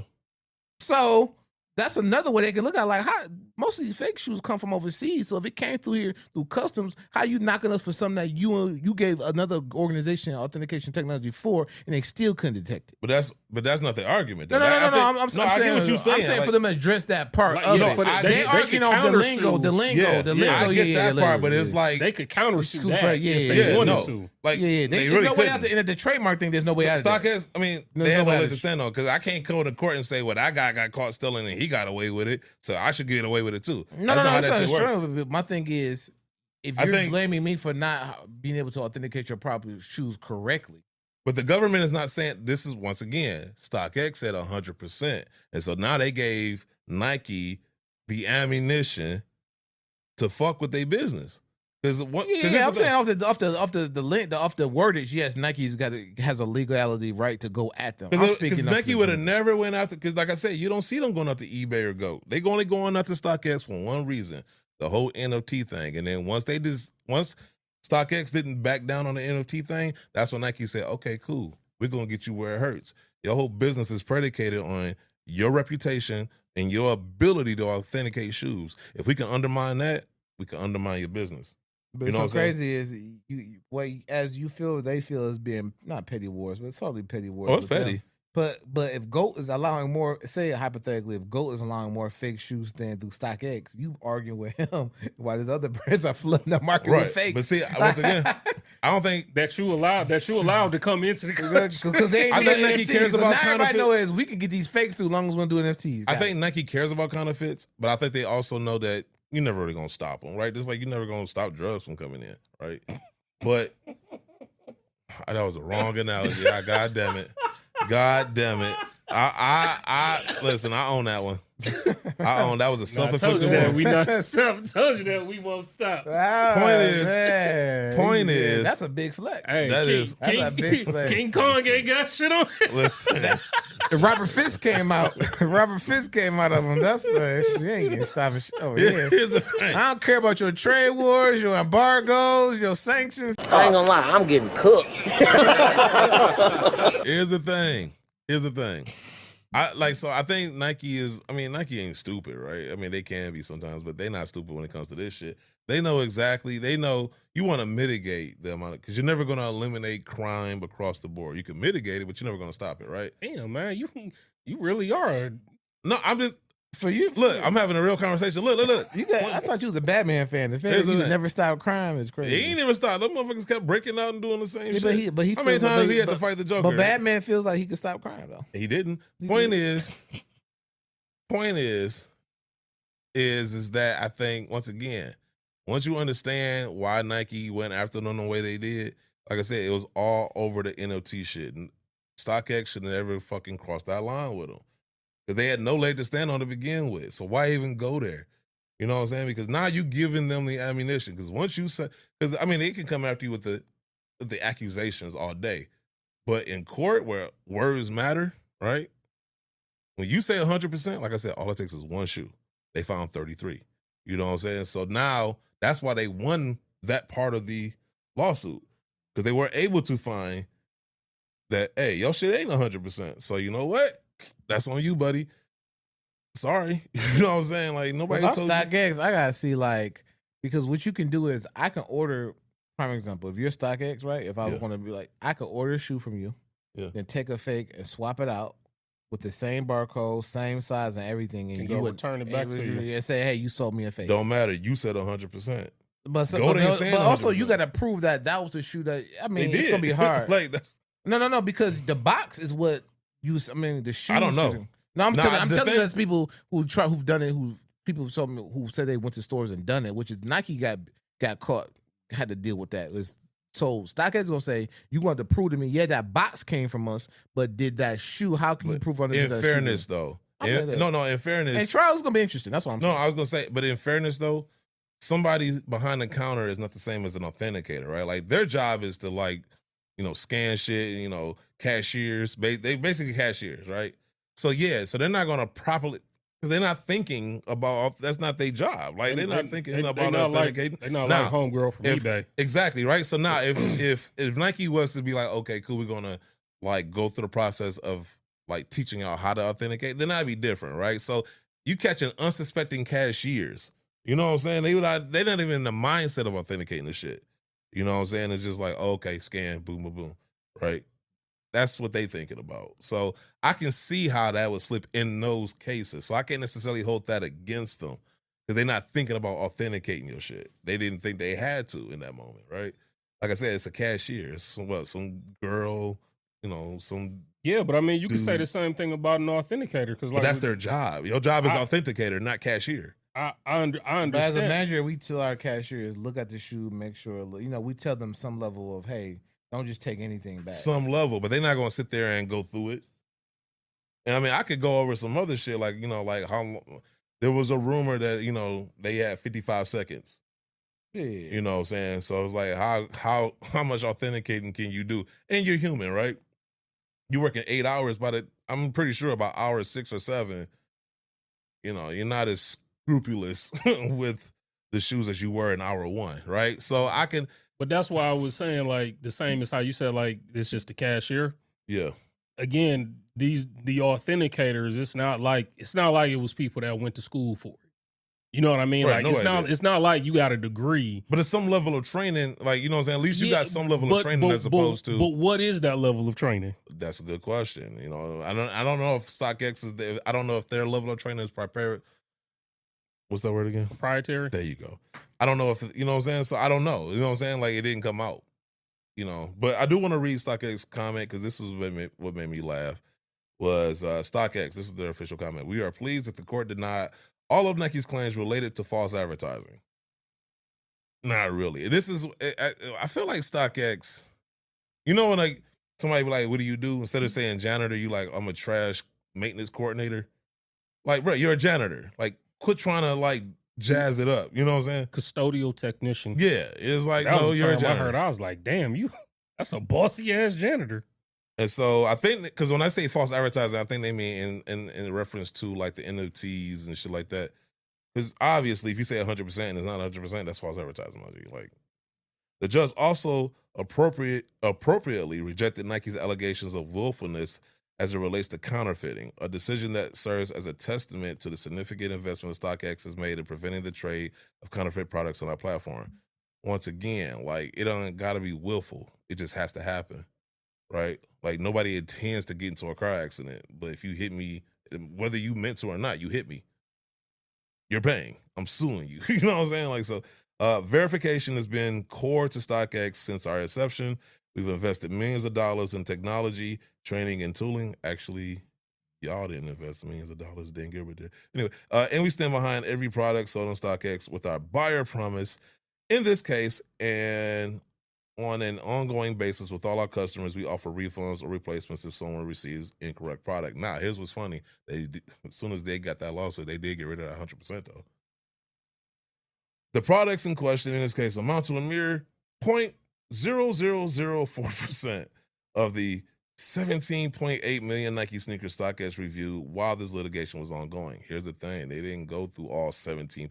They went through however many shoes, and out of that, you know, there's like a sample size, right?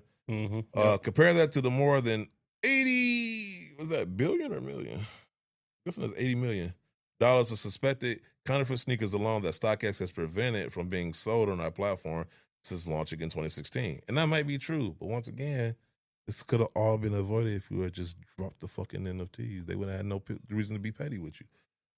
As we've said before, it's a shame that rather than work with us to fight fakes, Nike has insisted or has instead opted to use its resources to pursue meritless, expensive litigation. We'll look forward to the opportunity to explain this story to a jury at trial. Look, man, this is just Nike just let you know, big bang take little bang. Like, you know what I'm saying? This is just letting you know, like, bro, like, you don't run shit here. We told you to get rid of them NFTs. Bitch, get rid of them NFTs. Otherwise, we're going to smack you up. Don't you know, man, I'll beat you like you're one of my bitches. Slap me around and call me Susan. I warned you, Susan.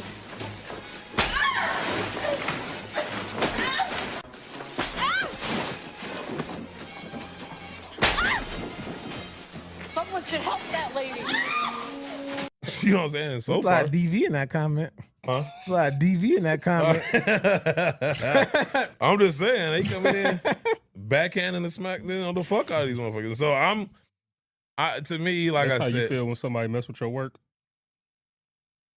This is so basically he's saying that Nike is Frank Lucas, and he went to the club and saw Nicky Barnes and said, "Why you stepping on my work?" No, he's more Nike. That's exactly what he did. Nike's going after them. No, what's the name? He took the work and he was stepping on it. No, who my man? He shot in the street. Oh, that was Tango. Yeah, Tango. No, well, that's what they did with who was that with John Geiger? No, they did that with what's my man that was made the dunks? Oh, Warren Lotus. Yeah, Warren Lotus. Warren Lotus. Yeah, they. Like, no, that's what I'm saying. Public execution. We've seen Nike has a history of being petty when they can be, you know? And so that's why I'm like, why even give them the ammunition?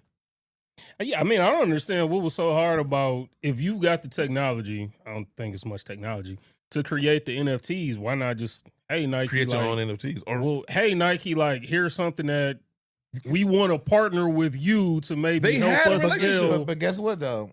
They think their biggest fear was if I tell you this idea, you say gonna run no, it. They and gonna then run go with do and take it on your own. That's why you got yeah, but I almost feel like to me that would be NDAs, but that would be a risk worth taking because how we've seen what Nike does, sometimes Nike can't capitalize off everything that they do. Right, they ain't do their own women shit. They went and got Kim. He ain't lying. My whole thing is, here's my thing. That was such low hanging fruit. It's still fruit, but here's my thing though. They were working, like Guru said earlier. They had a relationship because they did releases exclusively with StockX, right? Y'all could have continued to build a relationship. Y'all threw the first punch with the NFTs, right? Because let's be honest, let somebody do a StockX NFT. You think StockX is gonna be like, okay? No. Fuck no. So I don't understand. Like, that's what I'm saying. You ain't gonna sample my song and then be like, no, I'm gonna keep making music off I your mean, shit. as much as kids like having the StockX tag still in their shoes, somebody might as well come up with an NFT of a StockX tag. That's what I'm saying. They could have developed. I mean, I don't know what they would have made, but they could have developed some shit or partnered with somebody to develop some shit. Yeah. You know what I'm saying? I mean, NFTs were stupid anyway, so honestly, it didn't matter. But and still are.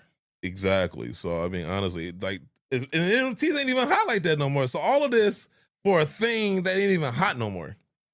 Yeah, but I think a lot of it was they were banking that it would be hot. I mean, because when you think about it in theory, from what their business was based off of bringing people onto their marketplace to be able to buy those products. Yeah, I get it off the standpoint of that's almost like an extra token. That's something extra to be able to bring people into StockX to be able to buy, sell, and trade. Yeah. But again, the thought process of, well, shit, we got a Nike product. Let's just rip their shit off and just do it ourselves. Like, that part doesn't make sense to me. But I get the thought behind maybe wanting to do it. But yeah, no, it just feels like, they thought they were slick because it's like, okay, you can't come out and just say we're just going to sell NFTs, right? So it was like, let's circumvent it by saying that the NFTs are attached to a physical product. But it's like, at the end of the day, you selling the NFTs, the physical product ain't even in the person's hands, right? Like, it's in a vault somewhere, allegedly. So, and it's like, how as a seller can I tell you that this shoe is the shoe you're going to get when I ain't even seen it or touched it? And these are just all common sense questions that I just had to ask off the top of my head. I mean, well, that's why I always kind of question the whole NFT thing anyway, because outside of whatever platform you purchase the NFTs on, you can't use it on anything else. Like, there's nothing is cross-platform. Like, you couldn't buy that NFT or you couldn't buy that shoe off StockX, get the NFT for it, and then attach that NFT shoe onto your player on 2K. Yeah. You know what I mean? Like, so it's almost like, outside of what else were we gonna do with it? It's fucking stupid to me. That's what I'm saying. Out the gate, as soon as you say NFT, I'm like, okay, you're an idiot if you spend any money on this shit. What an idiot! Oh, what a loser! Right? Like, so stupid as fuck. To get into a legal battle with Nike over NFTs is even dumber, especially when it's like, what leg do you think you had to stand on with, as far as the NFTs are concerned? The fuck if I know, right? So now, and then like I said, now Nike is like, okay, well, how can we hit them where it hurts? Okay, their business is based off people trusting them to be able to properly authenticate. If we could poke a hole in that. Well, people still messing with them. I mean, yeah. So, I mean, Nike was at what degree? But they did take some hits. I mean, they got clowned for like 3 weeks on Twitter and everybody else. But outside of that, they too big of a platform to where fail. Yeah. I mean, at this point, especially by the time all of that happened, I think that's when they had gotten to doing a lot more apparel and like, what was they doing, like sports cars? They do everything. Yeah, Watches, I mean, so purses. So my thing is, the sneaker side, but people still don't go there because familiarity. And that's the only one who really market like that. Go don't really market like that. eBay is like, you know. So, I mean, but yeah. I think, to me, no matter what the outcome of this is, I just feel like Nike won.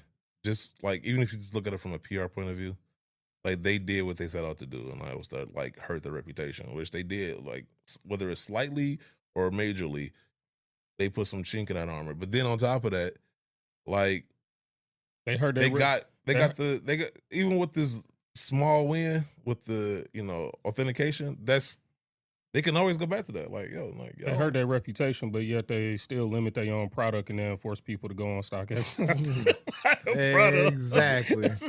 You keep them in business. StockX, like, you suing me for one thing, but you keep me in business by doing another. Like, that part. I didn't even think of that, but I agree. It's like, you feeding them, snake eating his own tail. Exactly. You can't end me when you're the reason why I exist. Thanks for limiting those black and red ones, so that way people got to come next time. Thanks for paying for this lawyer fee. Right. Barely. That's exactly what they doing. Keep making them limit shoe releases for limited. We can go to court as much as you want to. Man, and then I think the other part is for a StockX, you almost think about it this way. Like, I know you always make the you say not all publicity is good publicity. Just keep their name out there. So now, as a maybe I don't know if I want it. Hmm? This would be one of those situations. I mean, As like, an some people it doesn't matter. unsuspecting consumer, that may be the first name that pops into your head, whether for a good reason or bad reason. Yeah, you just stock Yeah, no, it's definitely StockX, but I would also say that, you know, it's because I mean, let's keep it a buck. Because this came, was Josh gone by then? What, when this happened? Yeah. Yeah. So I know the CEO. I think he had just like. No, he left before then because the homeboy was there. The new dude was there, and then not the dude that's there now. Oh yeah, I forgot. No, it was another dude. And he had to leave because of some internal stuff. Yeah. So Josh was gone by then. They packed his ass up out of there. But no, I don't know. To me, could have made him an NFT. Was this juice worth the squeeze? Fuck no. Like I said, you could have, you could have still made all the money and then still been StockX without the credibility issue. You know what I'm saying? Like, it really is a chess poking out. Like, what did you think? That's what it was. It really is. It really was. Yeah, it is. And I just don't understand. I didn't really want to know what the thought process was. I would love to, like, for whoever was in charge of making those decisions, like, what was going through y'all heads? And what was the outcome that you thought was going to happen?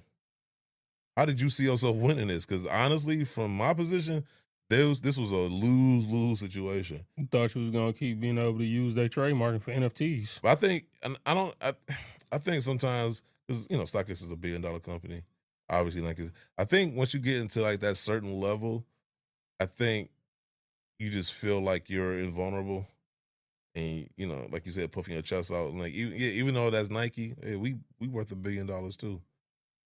And I think that some of that was going on, some machismo. And it's like, I don't fucking get it.